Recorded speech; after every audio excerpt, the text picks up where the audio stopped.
마태복음 3장입니다. 마태복음 3장 11절부터 마지막 17절까지 우리 찾았으면 함께 보도록 합시다. 11절 마태복음 3장 11절부터입니다. 나는 너희로 회개케 하기 위하여 물로 세례를 주거니와 내 뒤에 오시는 이는 나보다 능력이 많으시니 나는 그의 신을 들기도 감당치 못하겠노라.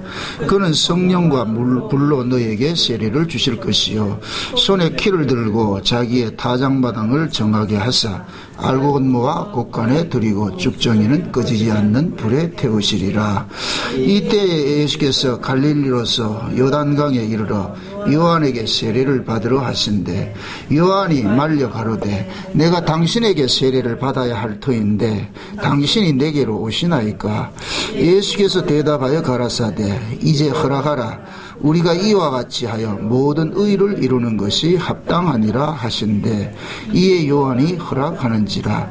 예수께서 세례를 받으시고 곧 물에서 올라오실새 하늘이 열리고 하나님의 성령이 비둘기같이 내려 자기 위에 임하심을 보시더니 하늘로서 소리가 있어 말씀하시되 이는 내 사랑하는 아들이요 내 기뻐하는 자라 하시니라. 아멘. 기도합시다. 고마우신 아버지 하나님, 이 시간도 주의 은혜가 우리를 여기까지 인도하시고 말씀을 들을 수 있는 자리로 인도해 주셔서 감사합니다. 성령 하나님께서 이 시간도 우리의 눈을 열고 귀를 열고 마음을 열어서 하나님의 말씀이 올바로 잘 들려지게 하시고 깨달아지는 은혜를 허락해 주옵시길 원합니다. 예수님께서 세례 요한을 통하여서 세례를 받으시는 그 이유가 무엇이고 그 예수님께서 받으시는 그 물세례 속에 담겨진 그 의미가 우리에게는 어떤 의미가 있는지 이 시간 성령 하나님께서 잘 깨달을 수 있도록 도와주시옵소서.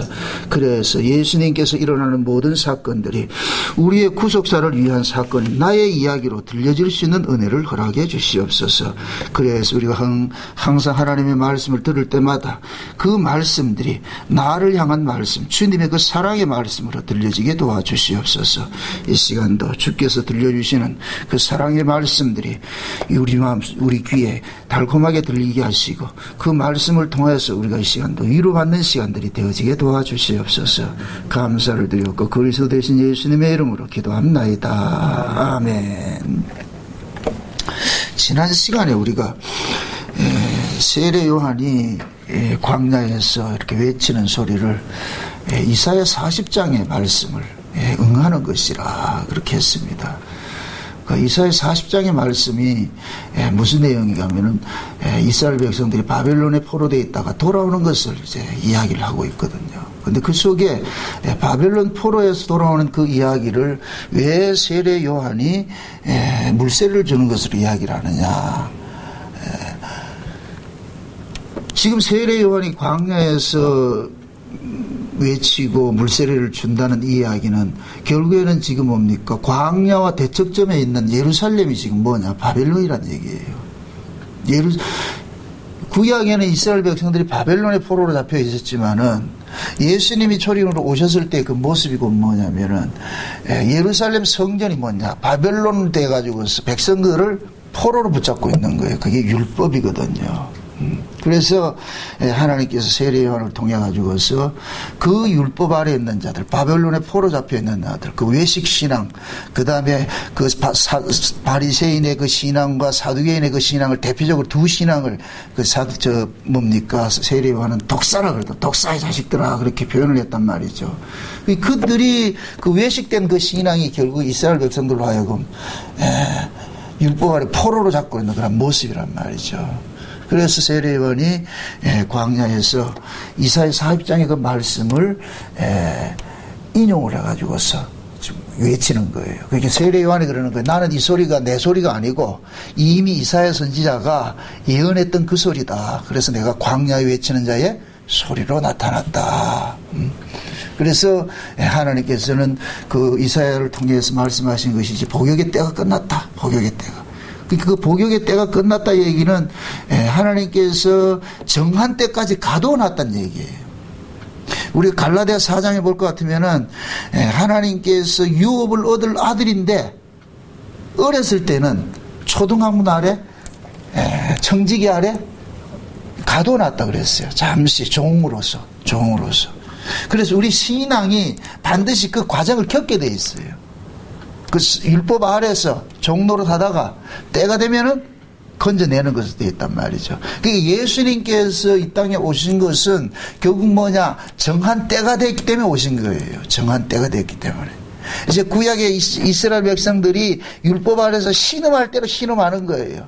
도저히 여기서는 못 견디겠다 할 그 정도. 마치 출애굽을 할 때, 이스라엘이 출애굽을 할 때에 뭡니까, 그들의 고역이 심해가지고서 더런 애굽에서 못 살겠다 이렇게 할 때 그들이 어떻게 하냐면 누구를 찾느냐, 아브라함의 하나님을 찾는 거예요. 조상의 하나님을 찾는 거예요. 그 찾을 때 하나님께서 그들에게 얼굴을 내밀어 가지고서 그들을 건져주신단 말이죠. 그것이 곧 무엇을 이야기를 하냐면은 우리의 신앙이 그래요. 우리의 신앙에 율법 아래에서 지독하게 우리가 율법 생활을 하다 보면 이게 도저히 이거 나는 이게 율법 아래에서 내가 자유를 못 누리고 어떤 한계점에 도달한다니까. 그 한계점에 도달했을 때 우리가 뭐 하느냐, 그냥 토설을 하는 거예요. 하나님 앞에 도무지 이래는 도저히 못하겠습니다 할 때, 그때 하나님께서 은혜를 싹 주신다니. 은혜를 주신다. 그래서 보통 보면 율법에 득심한 사람들이 처음에는 재미있게 하다가 어느 시점이 될 것 같으면 한계가 딱 와요. 그 영적 우울증이 온다니까. 딜레마가, 반드시 딜레마가 오게 돼 있어요. 그 영적 우울증이 올 때가 그 뭐냐, 하나님께서 정한 아브라함과 언약한 때가 가깝다. 그래. 그 모습이란 말이죠. 응?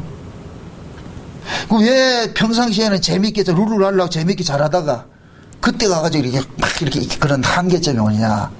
때가 하나님께서 그렇게 만들어가는 거예요. 그 예수님께서 이 땅에 오셨다는 얘기는 지금 율법 아래서 가득 채워졌다는 얘기예요. 제가 그런 이야기 하잖아요. 하나님이 이 세상에 방문할 때는 죄악이 관영할 때 온다니까. 죄악이 관영할 때. 응? 그래서 노아 시대도 죄악이 관영할 때 왔고, 그럼 예수님께서 초림으로 이 땅에 왔다는 얘기는 구약의 율법 교회가 완전히 죄악으로 관영할 때로 과당했다. 그게 예수님께서 그 예루살렘 성전을 향하여 가지고서 막 저주를 붓잖아요. 저주. 이렇게 또 이해하세요. 예수님께서 자기 백성을 향한 그 저주는 저주가 아니에요. 그 이면에 그 아픈 사랑이 담겨 있다니까. 긍휼이. 마치 우리가 자식들 말 안 들을 것 같으면은 막 뭐만 욕을 하잖아요. 그게 욕이 아니라니까. 듣는 아이는 욕으로 들리겠지만 부모 심정은 욕이 아니라니까. 그 속에 뭐가 있냐, 사랑이 담겨 있다. 그러니까 욕이 강하면 강할수록 뭐가 있냐, 사랑이 더 강한 게 있는 거예요. 나 이만큼 너를 버리지 못하겠다는 거예요. 사랑하고 있다는 거예요. 그래서 하나님의 사랑이 역설적으로 이스라엘 백성들에게 다가올 때는 아픔으로 다가오는 거예요. 그래서 바벨론의 포로를 보낼 때도 하나님이 예레미야를 통해서 그러잖아요. 내가 너희들에게 주는 것은 재앙이 아니다. 절대 재앙이 아니다. 내가 너희들에게 주는 것은 평안이다 그러잖아요. 그 백성들이 니라서 그걸 알아먹겠어요. 백성들은 뭐 하느냐, 잘못해도 그냥 봐주는 걸 원하는데 하나님 안 된다는 거예요. 잘못된 거는 매를 대서라도 뭐 해야 되냐, 고쳐야 되는 거예요. 그래서 히브리서 12장에 징계가 없으면 사생하라 그러는 거예요. 징계가 없으면은. 그러니까 하나님, 구약의 이스라엘 백성들이 왜 그렇게 그 이스라엘의 역사를 보면은 마치 우리나라 역사하고 똑같아. 어떻게 그렇게 수탈당하고 말이야, 참 침략을 당하고 말이에요, 그렇게 하는가.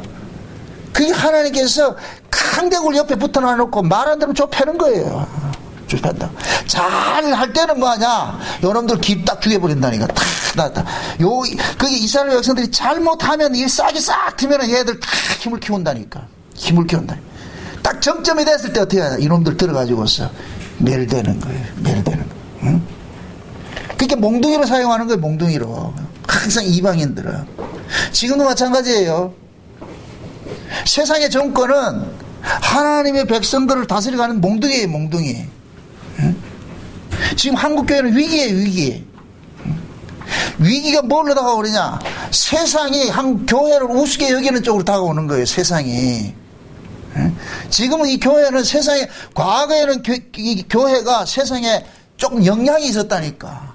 그래도 교회 다닌다 이럴 것 같으면은 그래도 사람들 좀 됐다 이러는데, 지금은 교회 다닌다면 뭐라 그래요? 욕을 하죠. 오직 하면 개독교라 그랬어요. 개독교. 그게 누가 그러겠어요? 세상 사람들이 그렇단 말이죠. 그런 이야기가 들린다는 얘기는 결국 뭐냐? 교회 위기란 얘기, 위기. 이러한 때에 자기 백성들은 이 시기를 볼 줄 알아야 돼요. 그럼 우리는 방관자가 돼가지고, 아이고, 참, 그게 잘못됐다. 이렇게 비판만 할 것이 아니라, 우리가 엎드려야 되는 거예요. 그것이 마치 내가 저지른 일처럼 여기면서, 주여, 내가 잘못됐습니다. 내가 잘못. 우린 자꾸만 남한테 핑계 대잖아요. 아니요, 내가 바로 써야 돼요. 소돔 고모라고 왜 망했어요? 의인 없어서 망했다니까. 의인 없어서. 우리는 이게 꺼져가는 등불 앞에서 크게 끓는 심정이 돼야 돼. 그게 구약에서 뭐로 나타나느냐? 선지자로 나타나는 거야, 선지자. 선지자는 민족의 모든 운명을 걸머쥐고서 대신 매를 맞는 거예요, 하나님 앞에. 세례요한도 마찬가지예요, 지금. 다 예루살렘 성전은 그 화려한 예루살렘 성에서 좋은 옷 입고 우리 사는데, 지금 세례요한의 모습이 보세요. 메뚜기를 먹고 석청을 먹고 지금 약대 털옷을 입고, 이건 뭐냐? 아픔이야, 아픔. 다 비단 옷 입고 있는데 약대 털을 껄끄러운 그런 옷 입고 있다고 생각해 보세요. 요즘 또 이게 또 잘못해가지고 모피코트 입고 다녔다 그러는데, 그건 모피코트가 아니라니까, 그건. 그 고난의 옷이죠. 메뚜기가 석청 먹고 이러는데, 이것은 뭐냐면은 가난한 사람들이 광야에서 잡아먹던 것들이에요. 그 세례요한은 모든 백성들의 죄를 지금 짊어지고 하나님께서 광야로 내놓은 거예요. 그 광야에는 가난한 사람들이 살고 은둔데 있는 사람들이 살고 하는 곳에 세례요한이 그쪽에 있는 거예요. 거기에 하나님 말씀이 떨어지잖아요. 거기에. 그래서 세례요한이 지금 외치는 거예요. 광야에 나는 외치는 자의 소리다. 이제 복역의 때가 끝났다. 이제 복역의 때가 끝났다는 이야기는 죄악이 관영할 때로 관영했다. 그러면 하나님께서 그 복역의 때가 끝날 것 같으면은 바벨론에서 이스라엘 백성들을 회방을 시킬 때도 고레스 같은 사람을 일으켜가지고 시키는 거예요. 그럼 세례 요한은 그러는 거예요. 아, 복역의 때가 끝났다 얘기는 이제 여기서 해방시켜줄 분이 오신다는 거예요. 그게 세례 요한은 그분을 증거하는 거예요. 그래서 얘기하는 거예요. 나는 물로 세례를 주거니와 내 뒤에 오시는 이는 나보다 더 능력이 많으셔가지고서 불과 성령으로 너희들 세례를 주실 분이다. 지금 그 얘기하는 거예요, 우리가. 그래서 세례 요한이 나는 뭐냐? 광야에 외치는 자의 소리로서 주의 길을 예비하는 자다. 내 뒤에 오시는 분은 나는 알리는 역할을 한다. 알리는 역할을 한다. 그러니까 내가 너희들에게 어떤 소리를 하더라도 이것은 너희들에게 아픔이 아니고 내 뒤에 오시는 그분이 너희들 다 살려낼 것이다. 살려낼 것이다. 지금 그 얘기하는 거예요. 그러니까 세례 요한이 이 외치는 이 소리를 그냥 육적으로만 보지 마시고, 저 세례 요한이 그 외침 속에, 처절한 그 외침 속에 하나님의 사랑이 담겨 있구나. 그래서 얼마나 그 하나님의 그 마음이 아팠을 것 같으면 독사새끼라고 그러겠어요. 독사새끼라고. 마치 이거는 우리가 내 새끼 말 안 들을 것 같으면 나가 퇴지라 뭐 그러잖아. 그죠? 뭐 그 좋은 얘기, 욕은 욕다워야지. 그죠? 욕을 좋은 얘기 하지 않잖아요. 그죠? 오만 욕을 하잖아요. 오만 욕을 하듯이. 그래서 세례 요한이 이사야가 외치는 그 이야기가 결국은 뭐냐? 풀은 마르고 육체는 시들고 풀은 마르고 꽃은 시든다 그러잖아요. 그죠? 너희 육체는 풀이라 이렇게 하면서, 그래서 이 소리가 결국 뭐냐? 시온의 아름다운 소식이다 이런다. 이게 복음이다. 이게 복음. 복음은 뭐냐? 너 죽었어. 너 죽었어. 응? 너희들 시대는 끝났어. 이제 끝났어. 그럼 우리가 예수를 믿는다는 게 그냥 감상적으로 생각하면 안 돼. 예수님은 우리 인생을 차압하러 오신 분이에요. 이걸 몰라 사람들이. 예수를 믿는다는 그 의미를 모른다니까. 그냥 우리는 예수를 어떻게 생각하느냐? 내 인생을 펼쳐가고 싶은데, 내 세계를 확장시키고 내 이름을 드러내고 싶은데 내 힘으로 안 되니까 누구를 차용하느냐? 예수라는 그 힘 있는 분을 차용을 하는 거예요. 그렇게 해가지고 우리는 예수를 다 그런 식으로 믿어요. 거기 믿기라니까, 믿기. 그렇게 믿었는데 나중에 보니까 뭐냐? 예수가 우리를 삼키는 일을 하더라니까. 완전히 우리 인생을 뭐냐? 차압하는 일들을 하는 거예요. 응? 그럴 때는 이미 늦었죠. 속았죠. 속았구나. 그 애국에서 나온 백성들이 광야에 나와서 하는 소리예요. 속았다. 우리가 속았구나. 그 소리라니까. 그래서 예수님에게 사로잡힌 사람은 인생이 잘 풀릴 수가 없어요. 안 풀리게 돼 있다니까. 그럼 풀리면 이상한 거예요. 제가 여기서 인생이 풀린다니, 우리 인생, 내 뜻대로 인생이 안 사라진다는 얘기예요. 막 고난 당하고 막 가난하고 힘들게 산다 그런 개념이 아니고, 내가 꿈꾸는 그 인생을 하나님께서 허락하지 않는다는 얘기예요. 그래서 하나님 우리 인생을 가지고서 누구 인생을 살아내게 만드나? 예수님의 인생에 참 살아내게 만든단 말이죠. 그래서 세례 요한은 예수님께서 내 뒤에 오시는 그분이 너희들을 살려주는 분인데, 그러면은 예수님께서 우리를 어떤 식으로 살려내는지 그것이 오늘 우리가 살펴보는 이 세례에 담겨 있는 거예요. 세례에 담겨 있는 거예요. 예수님은 세례는 원래 누가 세례를 받느냐? 죄인이 세례를 받는 거예요. 죄인이. 그 세례 요한이 지금 그러는 거예요. 예수님께서 오니까 당신 죄인 아닌데 왜 내한테 세례를 받으려고 그럽니까? 아닙니다. 나 못 주겠습니다. 그게 예수님께서 쓸데없는 소리 하지 말아라. 네가 내한테 세례를 줘야지 뭐가 되냐? 하나님의 모든 의가 이루어진다 그러는 거예요. 그러니까 예수님께서는 세례 요한에게 세례를 받음으로 인하여 가지고서 하나님의 의를 이루는 일을 하는 거예요. 그게 세례 요한 그걸 몰랐죠. 그게 예수님께서 오셔가지고 세례 요한에게 내가 왜 세례를 받아야 되느냐? 하나님의 의를 이루기 위해서 세례를 받는 거야. 그럼 그 하나님의 의가 도대체 무엇이고, 세례 요한의 그 물세례 속에 담겨져 있는 그 본질적 의미, 예수님이 죄인이 받아야 될 그 세례를 왜 예수님이 받아야 되는가? 예수님이 또 물세례를 받음으로 인해서 이것이 왜 하나님 앞에 의가 되는지, 그걸 지금 오늘 이 살펴보고자 하는 거예요. 보세요. 세례는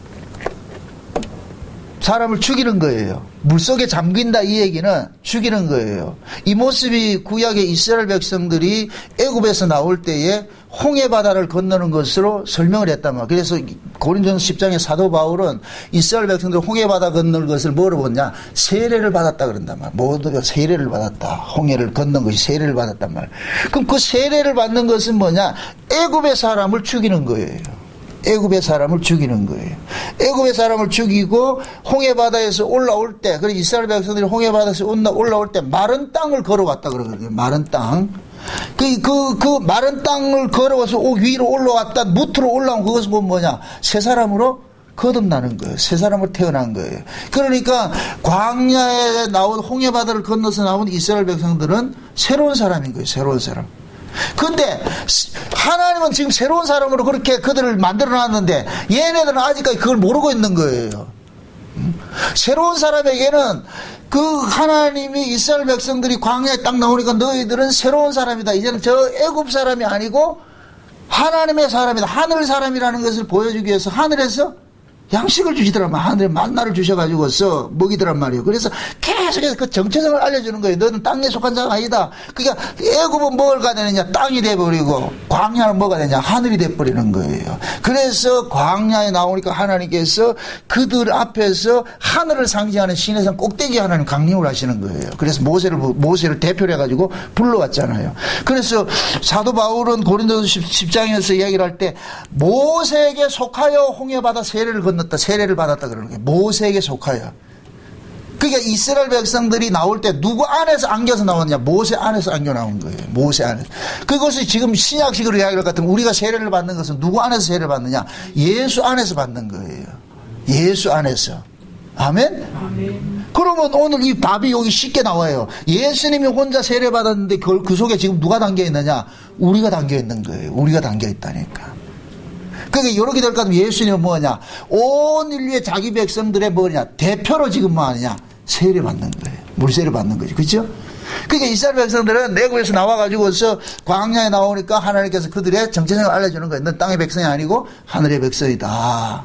그러니까 저 땅의 백성들 같이 그렇게 살아서는 안 된다. 그래서 계속해서 땅의 백성들을 저 하늘의 백성은 어떤 식으로 살아야 되느냐? 애굽적 가치를 버려버리고 애굽의 삶의 풍습들을 다 버리도록 하는 거예요. 이게 아픔이라. 왜? 애굽에서 태어나고 애굽에서 먹고 자고 배우고 한 그 습성을 그대로 안고 있는데 여기 나와 광야에 나왔다고 해가지고 전혀 다른 걸 다르게 살을 같으면 사라진다 안 사라진다? 안 사라지죠. 그죠? 그럼 안 사라질 것 같으면 뭐가 조금 튀어나오겠어요? 그렇죠. 하나님을 반역하는 죄가 튀어나오는 것이죠. 그래서 하나님께서는 그거 가르치는 거예요. 인간들은 하나님 사랑하지 않는다는 걸 가르치는 거예요. 계속 하나님께서 인간 속에 하나님을 사랑치 않는다는 그 죄악을 계속 끄집어내는 일하는 거예요. 끄집어내는. 이런 자들을 약속의 땅으로 집어넣을 것 같으면 그때는 이들은 뭐냐. 자기 공로로 여기 들어왔다는 소리를 못하게 하는 거예요. 그게 하나님께서 자기 백성들을 남기고 싶어 하는 이야기란 말이죠. 그래서 우리가 예수를 믿으면은 상대적으로 마음은 진짜 잘 믿고 싶은데, 근데 내가 잘 믿고 싶으면 잘 믿고 싶은 것만큼 우리는 또 어그러져요. 참 안 된다는 게 느껴진단 말이죠. 잘 하고 싶은데, 근데 그게 안 될 때마다 우리는 뭐냐, 이 속에서 상한 심리가 일어나는 거예요. 와, 이렇게 안 될까? 와, 이렇게 안 될까? 우리가 그렇게 안 된다는 것을 철저히 자꾸 깨달아지면서 상대적으로 뭐가 깨달았냐? 야, 이런 인간이 참 천국 간다는 건 말도 안 돼. 이게 말도 안 돼. 이게 내가 어떻게 천국에 가냐? 이게 이런 인간이 간다는 건 말도 안 돼. 그 말도 안 되는 그 인간을 하나님께서 구원을 시켜서 개로 간다니까. 요렇게 됐을 때 천국에 갈 것 같으면 가가지고서 이 완장 차는 일이 없다니까. 뻐기는 일이 없다니까, 가서. 어떻게 내 같은 인간이 여기 왔을까 생각했을 때, 그걸 지금 현재 우리는 이 교회를 통해 가지고 맛보는 거예요. 그러니까 여러분들이 교회를 딱 올 때에 한 주간의 세상에서 살았던 그 삶의 모든 것들을 가지고 와서 볼 때, 여기가 만약에 이 거룩한 곳이 아무나 들어올 수 없는 곳이라고 생각이 됐을 때, 저 문 열고 딱 들어왔을 때 여러분들 심정이 어떻겠어요? 얼굴 뻔뻔히 들겠어요? 세리와 창기같이 감히 얼굴 뜨지 못하고 탄식하겠어요?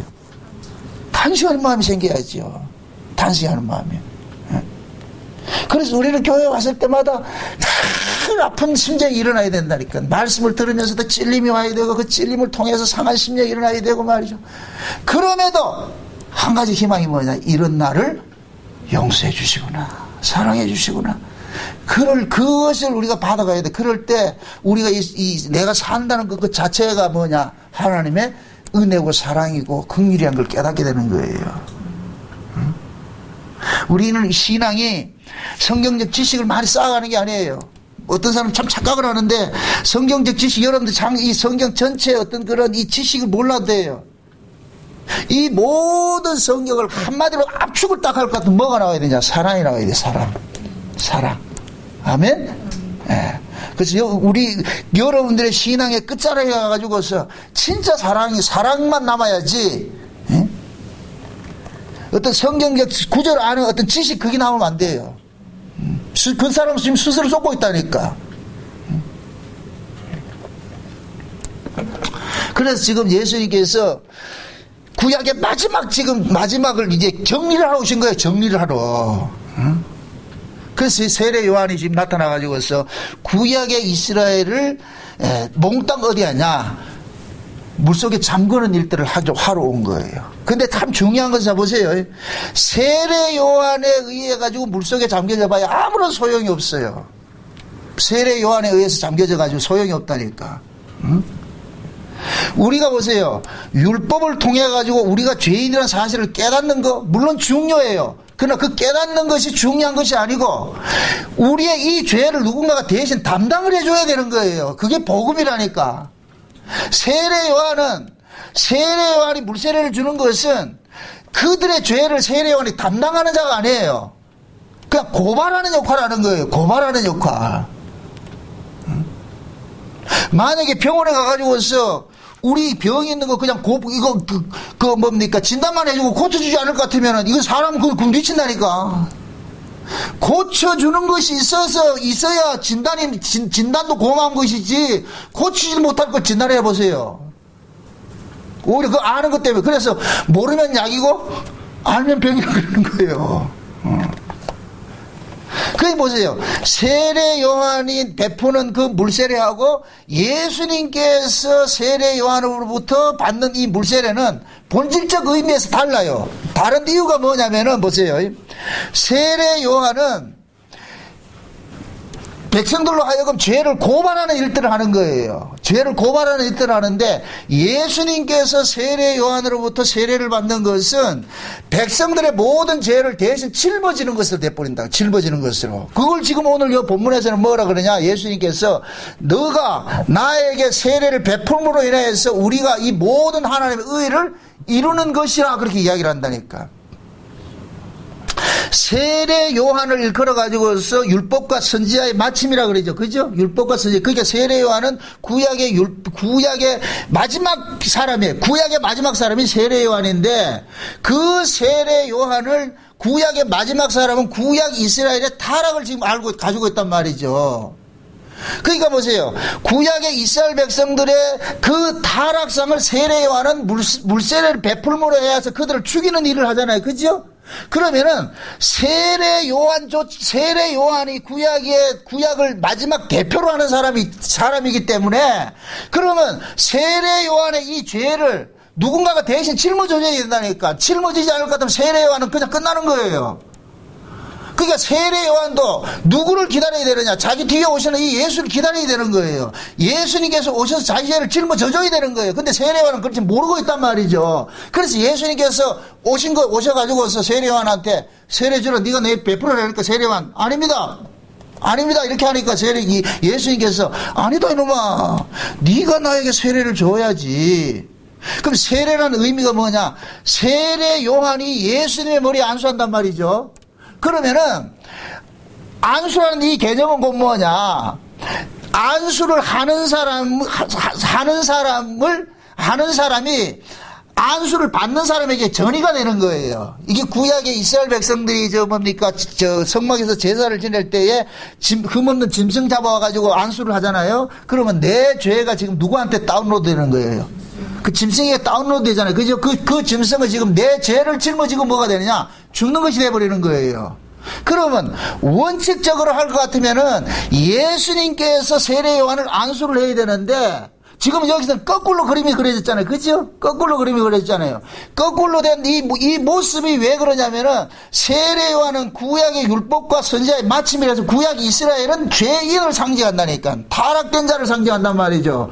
그럼 요 타락된 자의 요 죄를 누군가가 짊어져야 되는 거예요. 세례 요한이 지 혼자 붕덕 빠진 데서 죄가 사라지는 게 아니에요. 죄인이 죄를 사하는 길은 없어. 하나님께서 그 죄인의 죄를 사해 주셔야 된다니까. 아멘? 이걸 대속이라 그러는 거예요. 대속. 그게 구약의 성막에서 희생 제물을 통해서 계속 알려주는 거예요. 너희들의 죄는 너희들이 갚는 것이 아니고 대신 너희들의 죄를 짊어지고 있다. 그래서 이사야 53장에 볼 것 같으면 그 고난받는 종에 대해서 이야기를 할 때 그러는 거예요. 우리 무리의 죄악을 모두 그에게 담당시키셨다 그러거든요. 우리의 죄를 그에게 담당을 시키셨다 그런단 말이죠. 그럼 거기에서 말하는 우리 모든 무리는 구약 이스라엘 이야기라는 거예요. 구약 이스라엘 얘기를 하는 거예요. 그러니까 세례 요한이 지금 구약의 마지막 사람이라고 그랬죠. 율법과 선지자라고 그랬죠. 그죠? 그럼 세례 요한이 뭐냐? 구약의 우리가 되는 거예요. 우리 속 세례 요한 속에 구약의 모든 백성이 다 담겨져 있는 거예요. 그 세례 요한이 예수님을 안수를 한다니까. 세례를 준단 말이죠. 이렇게 될 것 같으면은 세례 요한 속에 담겨있는 구약의 이스라엘의 모든 죄가가 누구에게 그대로 전이가 되느냐? 예수님에게 전이가 되는 거예요. 아멘? 그럼 요 예수님은 성막에서 흠없는 제물처럼 모든 이스라엘의 죄를 짊어지고 어떻게 하느냐? 죽는 거예요. 물속에 들어가서 죽는 거예요. 요게 구체적으로 나타나는 게 십자가 사건으로 나타나는 거예요. 아멘? 아멘. 그래서 보세요. 예수님께서 십자가에 딱 물속에 딱 잠기는 것은 구약의 이스라엘을 몽땅 데리고 들어가는 거예요. 여기 곧 뭐냐? 모세에게 속하여 홍해 바다를 건너는 것과 똑같은 거예요. 이해되죠? 네. 구약의 모세가 신약에 지금 누구로 나타나냐? 예수로 나타나는 거예요. 예수로. 그래서 예수님께서 구약의 모든 죄를 짊어지고 물에서 잠기고 이러면 예수님 죽는 거예요. 죽었단 말이죠. 그럴 것 같으면 이제 예수님께서 그 물에서 이제 올라오시잖아요. 그죠? 올라오셨다는 얘기는 뭐냐? 예수님께서 그 모든 구약의 죄를 다 청산하고 예수님께서 올라오셔가지고 이제는 새로운 이스라엘을 만들어내는 일을 하는 거예요. 그러니까 예수님께서 물에서 딱 올라오니까 뭐 하느냐? 하늘이 확 열리면서 하늘에서 하나님의 음성이 내리죠. 그죠? 그러면서 그러잖아요. 이는 내 사랑하는 아들이다.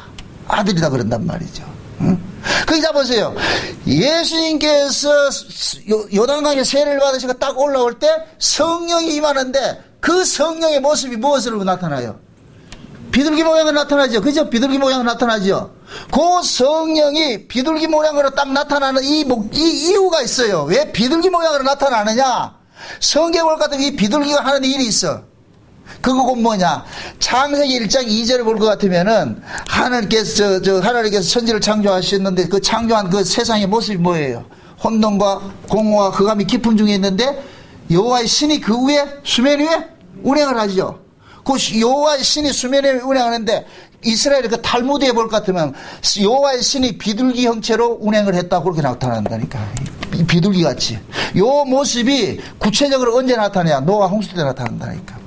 노아 홍수고 홍수로 온 세계가 잠겼죠. 그죠? 요것이 창세기 1장 2절의 모습이에요. 1장 2절의 모습이 온 세상에 흑암과 혼돈과 공허 속에 있는 그 수면 위라 그러잖아요. 수면 위. 그죠? 그게 노아 홍수 때 모든 세계가 어디에 잠겼어요? 물에 잠겨 있죠. 그죠? 물에 잠겨 있다. 요때 그 물 위로 날아다니는 새가 한 마리 있어서 무슨 새예요? 비둘기라니까, 비둘기. 그 비둘기가 어디를 알려주느냐? 새로운 땅을 알려주는 거예요. 새로운 땅을. 아멘? 아멘. 그럼 보세요. 예수님께서 물에서 딱 올라오실 때 성령의 비둘기같이 임하면서 이는 내 사랑하는 아들이요 이렇게 얘기를 한단 말이죠. 그럼 요 얘기는 그걸로 뭐냐?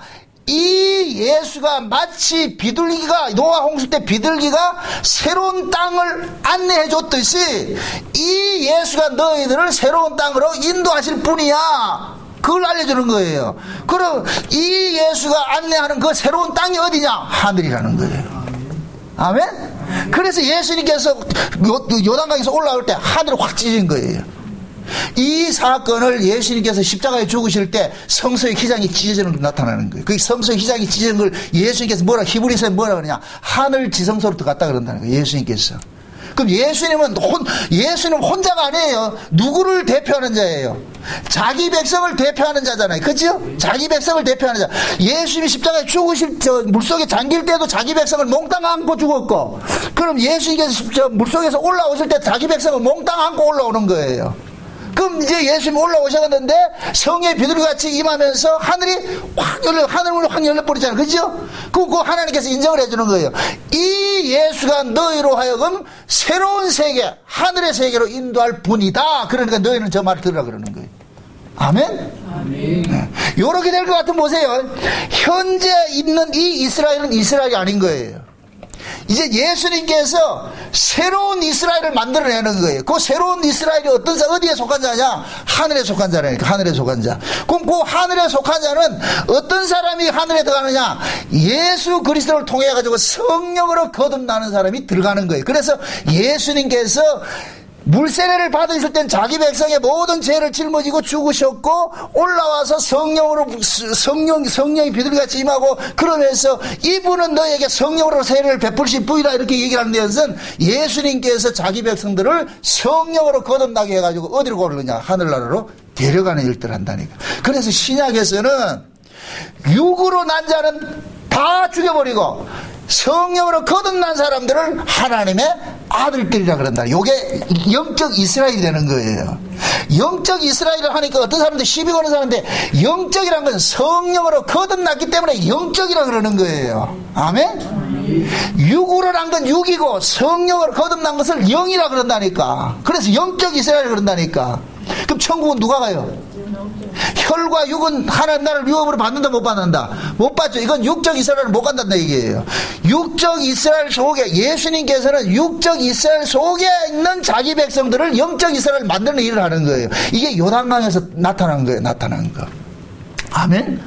그래서 그걸 상징적으로 보여주는 것이 세례 요한이 자기를 따르는 제자들을 누구한테를 보내느냐? 예수에게로 전부 인계시키는 거예요. 그래서 세례 요한이 그러잖아요. 나는 망하고 당신이 흥해야 됩니다. 그러니까 세례 요한은 그러는 거예요. 내 백성들을 당신이 다 맡아주세요 하면서 다 보내는 거예요. 그런 모습이 나타났다니까. 아멘? 네. 그러니까 자 보세요. 예수님께서 이렇게 세례를 받는 것도 자 보세요. 자 중요한데 예수님도 30년 동안은 사생애를 살았어. 사생애를 살았어. 사생애에서 공생애로 넘어오려면 예수님도 한 번에 죽음을 경험을 해야 되는 거예요. 아멘? 그래서 예수님께서 물세례를 받는 거예요. 예수님이 물세례를 받는 것은 1차적으로는 예수님 자신이 죽는 것이고 사생애를 마감하는 것이고, 그러고 예수님께서 물세례를 받고 올라오심으로 이제 공생애가 시작이 됐잖아요. 그죠? 그럼 예수님 개인에게 그렇게 적용이 되고, 이거는 예수님은 자기 백성을 대표하는 자로 서 있기 때문에 예수님이 죽으실 때 자기 백성도 죽어버리고 예수님이 살아날 때 올라올 때 자기 백성도 살아난 것을 가지고 있는 거예요. 아멘? 그러면 자 보세요. 왜 하필 여기에서 요단강에서 이렇게 세례를 받느냐? 요단강의 의미를 아셔야 돼요. 요단강의 의미를. 요단강은 어떤 곳이냐? 광야에서 태어난 자들이 어디로 가느냐? 요단강을 건너서 어디로 가는 거냐? 가나안 땅 들어가는 거예요. 약속의 땅을 들어가는 거예요. 약속의 땅을. 그러면은 광야에서 자 보세요.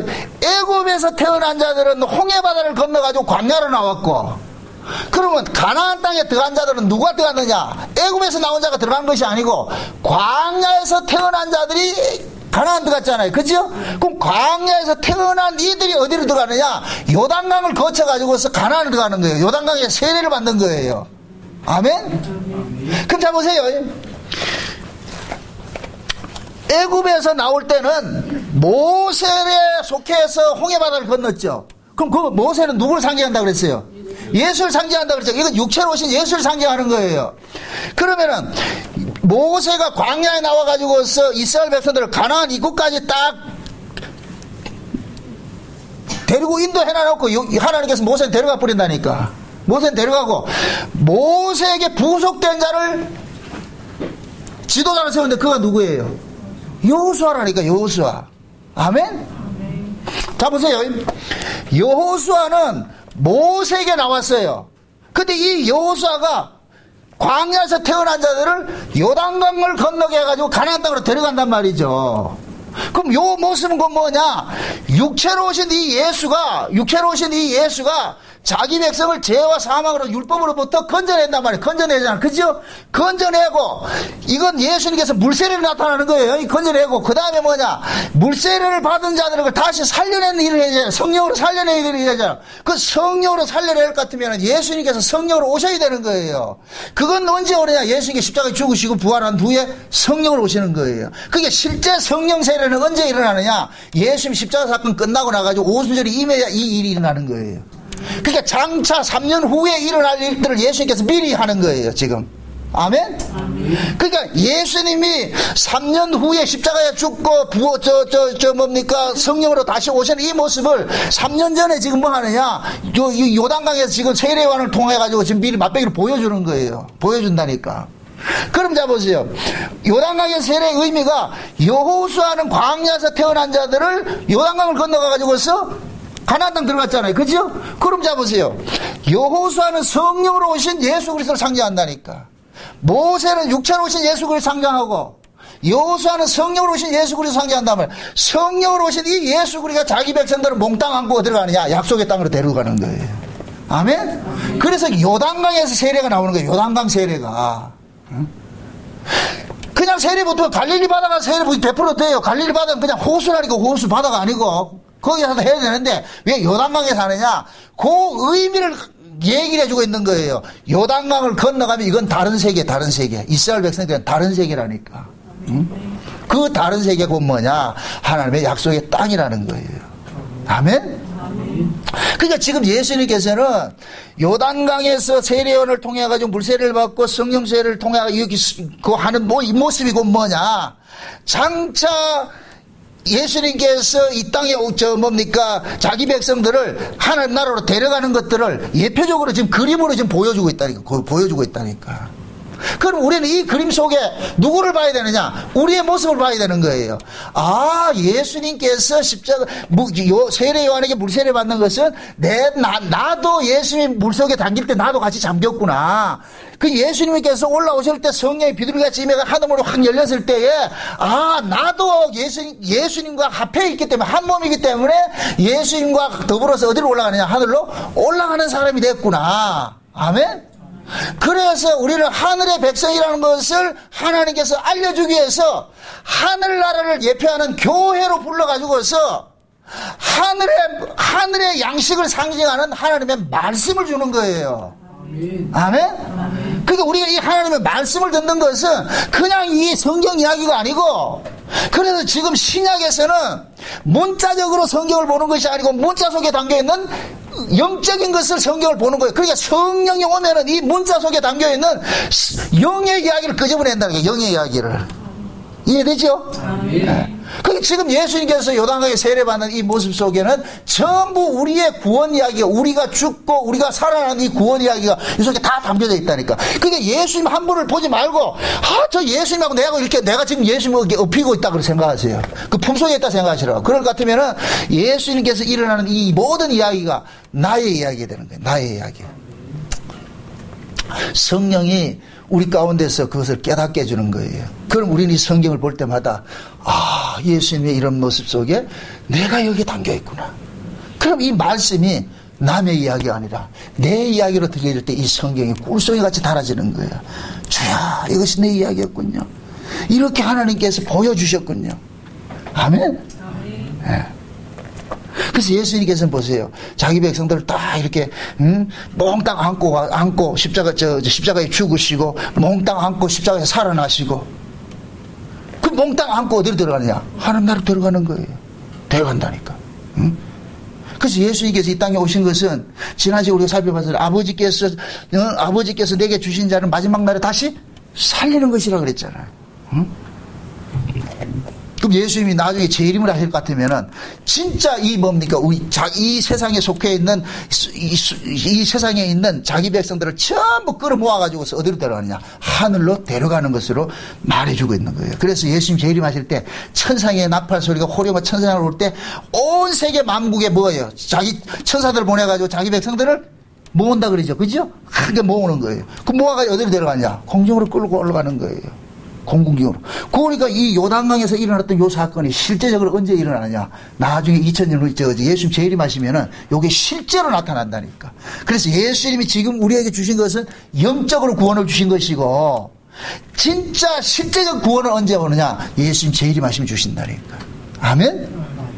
그럼 예수님의 재림하실 때에 진짜 하늘로 올라가는 사람들은 어떤 사람이 올라가느냐? 지금 현재 영적으로 하늘에 속한 사람들이 올라간다니까. 영적으로.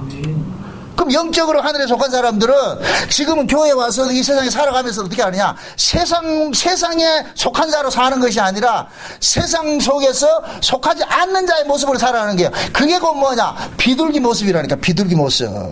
그래서 아가서에 볼 것 같으면은 보세요. 아가서에 볼 것 같으면은 솔로몬이 술라미를 보고 뭐라 그러냐? 나의 비둘기야. 그런다니까. 나의 비둘기야.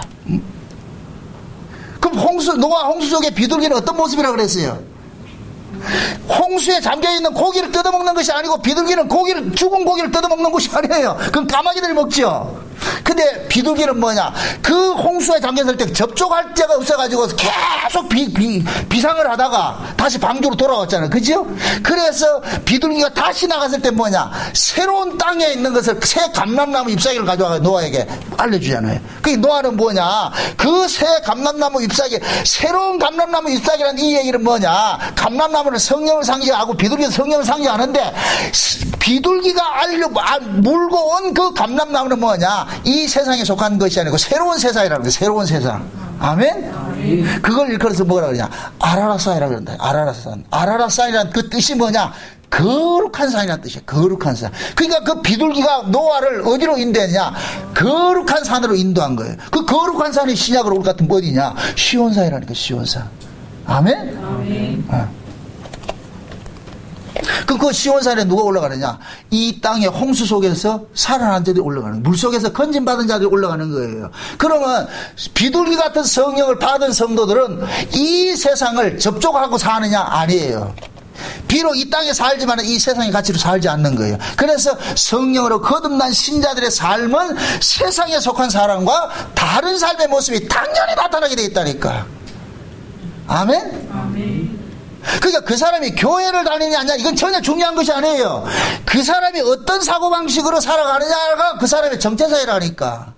교회에 나와서도 맨날 세상에 부귀영화 쫓아가고 말이 물질 쫓아갈 것 같으면 그 사람은 땅에 속한 사람이 땅에 속한 사람들. 땅에 기는 땅에 기는 곤충 잡아먹고 사는 거예요. 땅의 기운으로 사는 사람이라니까. 그러나 비둘기 같은 성령을 받은 사람은 자금 땅에 속했지만 땅에서 뛰는 거예요. 뛰는 거. 그래서 레위기서에서 볼 것 같으면 땅에 기른 것은 가증한 것이고 먹지 말라 그러고 땅에서 뛰는 것은 그건 정결한 것이가 먹으라 그러잖아요. 그러듯이 비둘기 같은 성령을 받은 사람들은 이 세상에 동화되는 것이 아니고 이 세상을 뭐하냐 뛰면서 이 세상을 벗어나 사는 거예요. 요한계시록 12장에 보세요.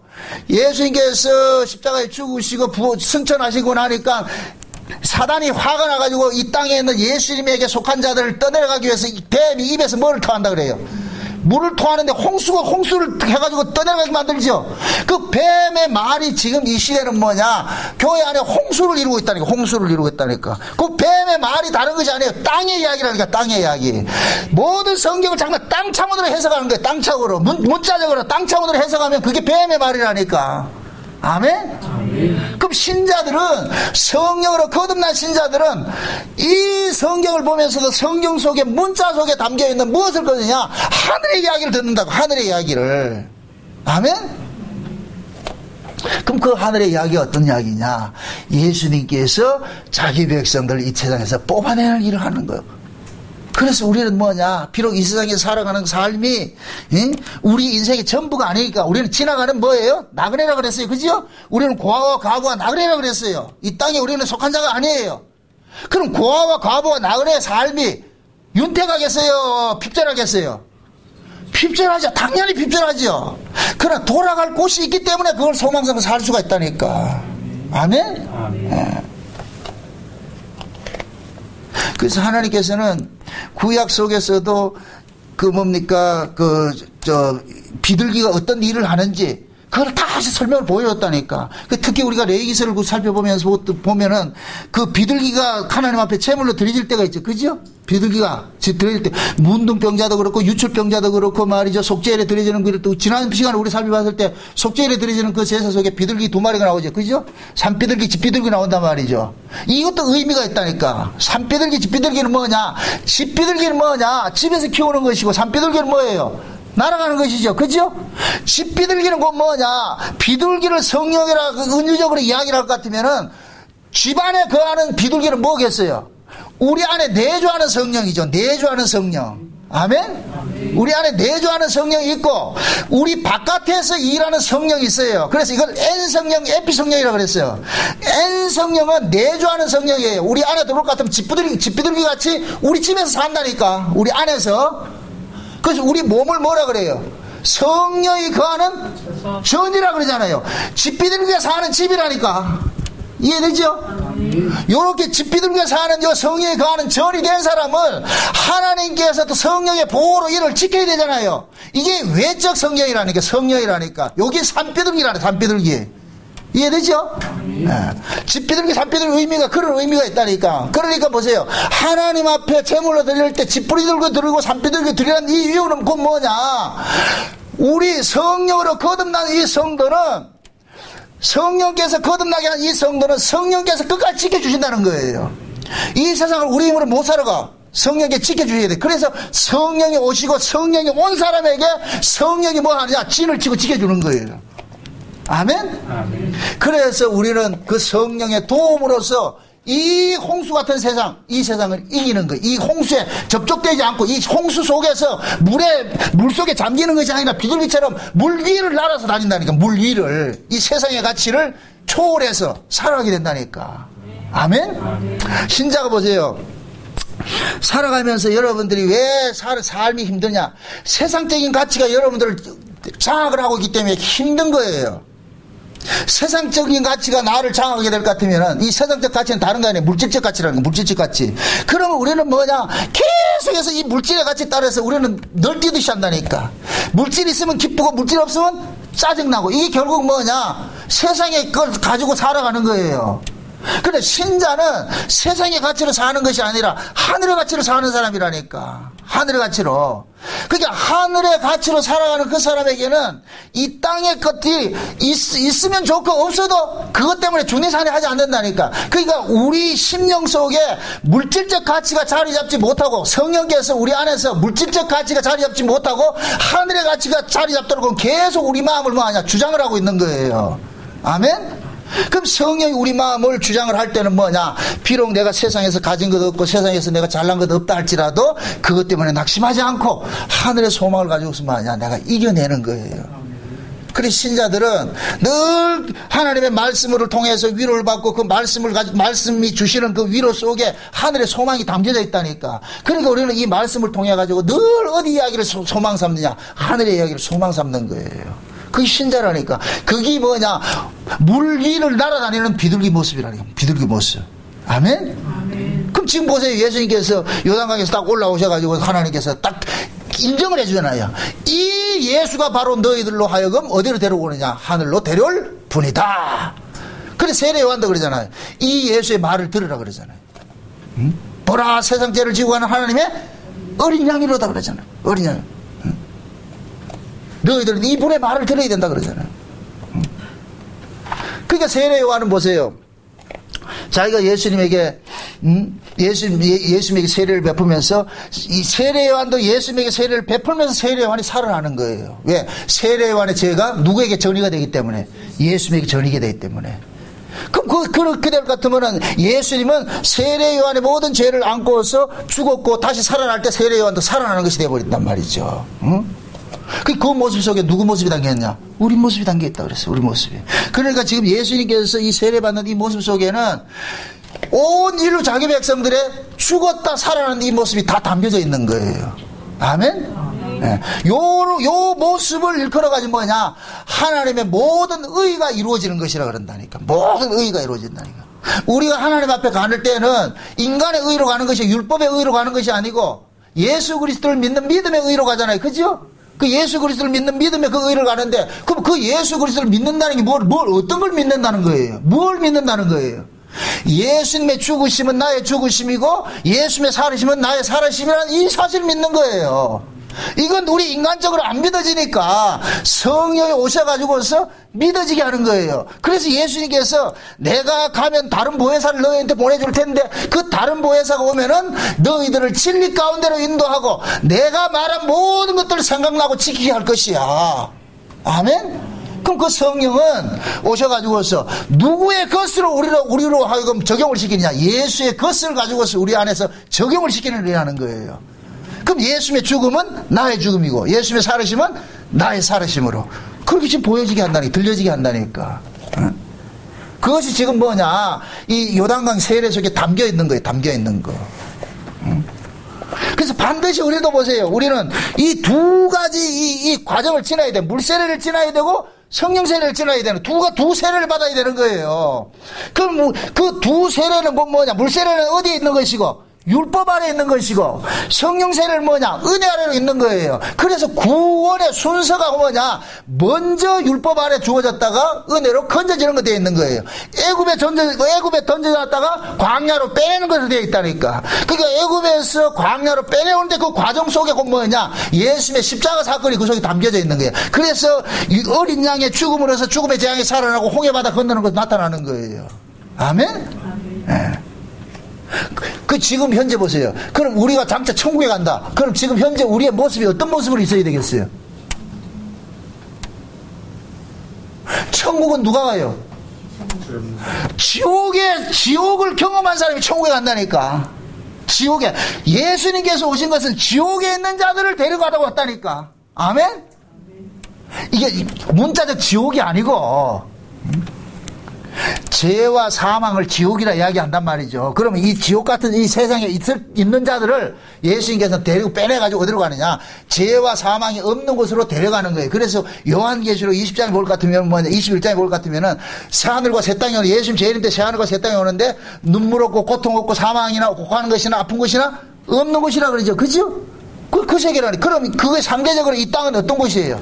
눈물 있고 고통 있고 애통하는 것이 있고 아픈 것이 있고 사망이 있는 곳이라고 말이죠.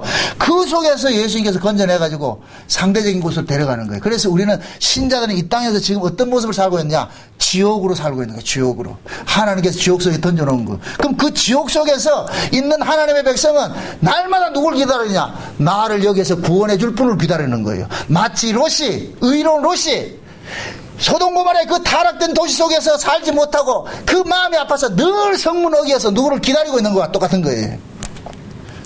롯은 성문 어귀에 살았다는 얘기는 성문 어귀에서 누구를 기다리고 있는 거예요. 자기 구원자를 기다리고 있는 거예요. 아멘?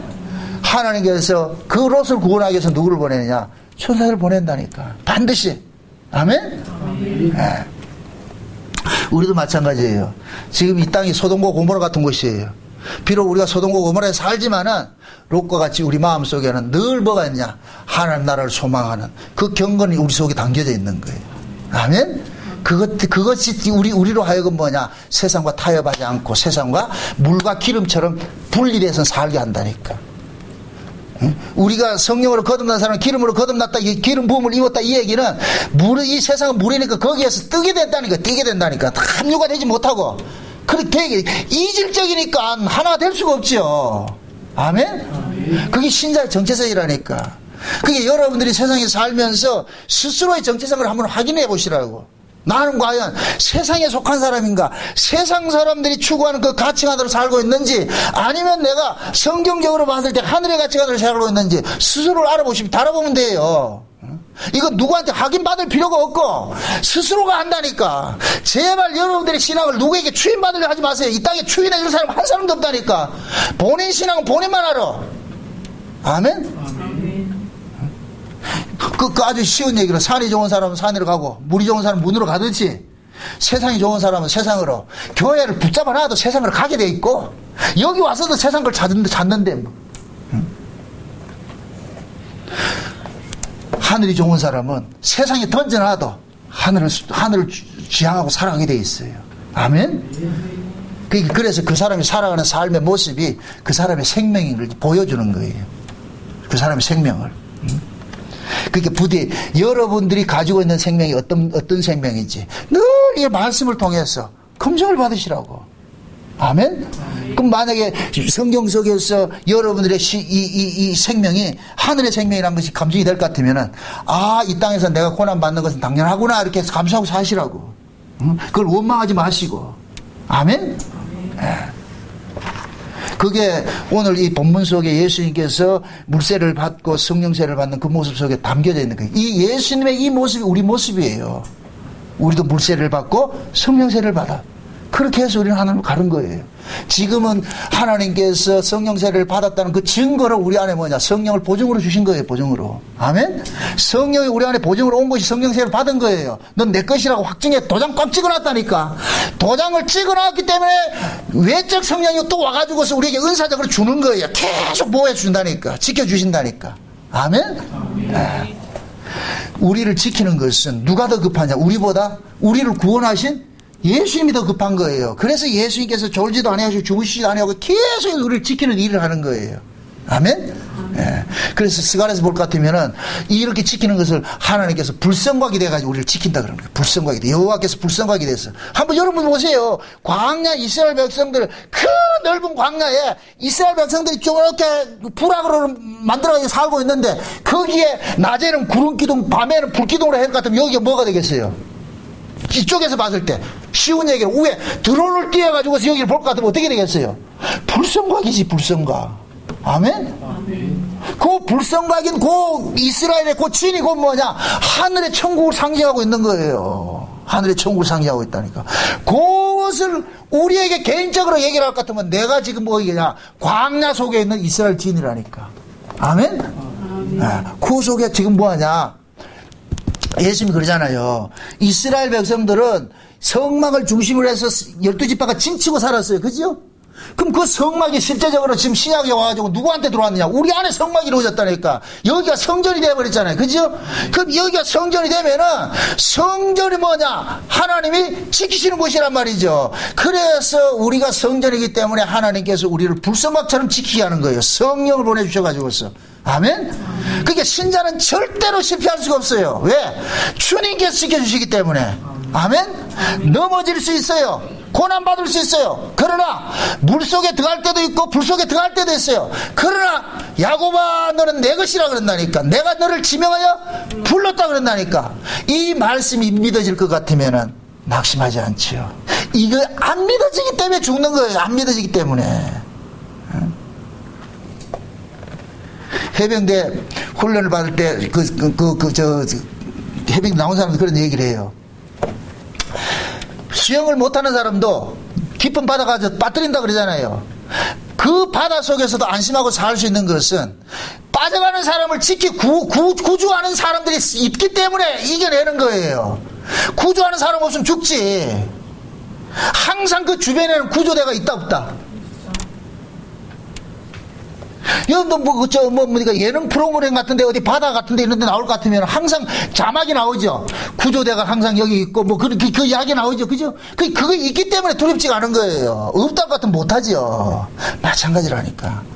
이 하나님의 말씀이 우리 안에서 이것이 믿어질 것 같으면 하나님께서 나를 고아같이 그냥 덩그렇게 내버려두지 않구나. 왜 예수님께서 내가 너를 고아같이 버려두지 않겠다고 그래요. 다시 오겠다 그러냐고 말이죠. 그건 뭐냐? 우리를 지켜주기 위해서 오신다는 거예요. 왜? 우리 속에 누구의 생명이기 때문에? 예수님의 생명이기 때문에. 그래서 예수님은 예수님의 것이기 때문에 홀이라도 하나 남기지 않고 다 지켜내는 거예요. 눈동자가 지켜내는 거예요. 머리털 하나 상지 않고. 아멘? 아멘. 예, 머리털 안 빠지게 한다 이 얘기가 아니고 그만큼 지켜낸다는 얘기예요. 예수님의 것으로 해서. 그러니까 이런 말씀 앞에서 여러분들이 좀 힘을 얻으시고, 비록 내가 세상을 살아가는 것이 내 마음대로 녹록하지 않다 할지라도, 그래, 내가 녹록하지 않는 것이 정상이구나. 왜? 나는 이 세상에 속한 자가 아니기 때문에. 나그네와 행위같이 산다 할지라도 내가 가야 할 곳은 저기가 있구나. 주님께서 눈동자가 지금 지키시고 계시는구나.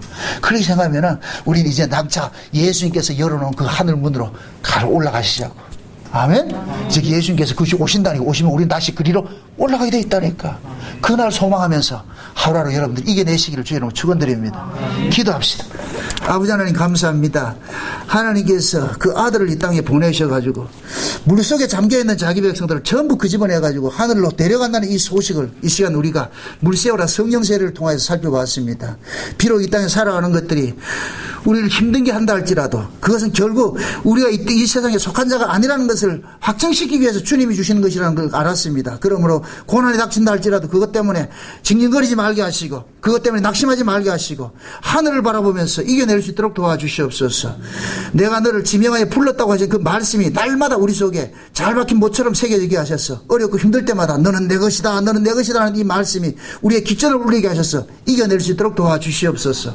감사를 드리고 예수님의 이름으로 기도합나이다. 아멘.